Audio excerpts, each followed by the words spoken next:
আমার বাপ যেদিন মারা গেল ওই দিন জানাজার টাইমে আমি কইলাম যে আপনারা কেউ যদি আমার বাপের কাছে টাকা পয়সা পান তো আমাকে বলতে পারেন, আমি ঋণগুলা চেষ্টা করব শোধ করে দেওয়ার জন্য।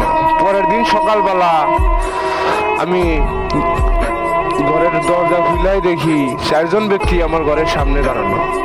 প্রথম জনকে জিজ্ঞেস করলাম, ভাই আপনার কি সমস্যা?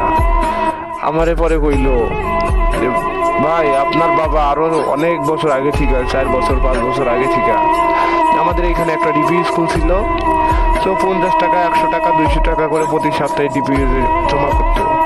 পরের জন্য এই কথা, তারপরের জন্য এই কথা, মানে একে একে সবাই একই কথা। পরে বললো যে বিকালবেলা যায় তাহলে নিয়ে আসিয়েন।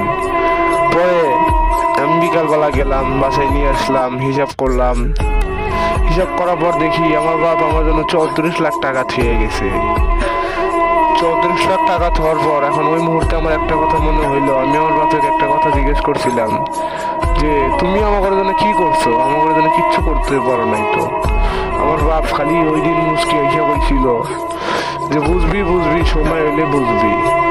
এখন আমি বুঝতেছি কিসের জন্য আমার বাবা একটা গেঞ্জি দিয়ে 1 বছর চালাইতো, 2 বছর চালাইতো, এক জোড়া জুতা এটা না হলেও 3 বছর চালাইতো। একবার চুল কাটা 2 মাস চুল কাটে নাই। এখন আমি বুঝতে পারছি, তাই সময় থাকতে আপনাদেরকেও বললাম, যাদের যাদের বাবা আছে মা আছে, অনেক যত তাড়াতাড়ি সম্ভব আগ্রহ করে নেওয়ার মতো চেষ্টা করবেন। আসসালামু আলাইকুম।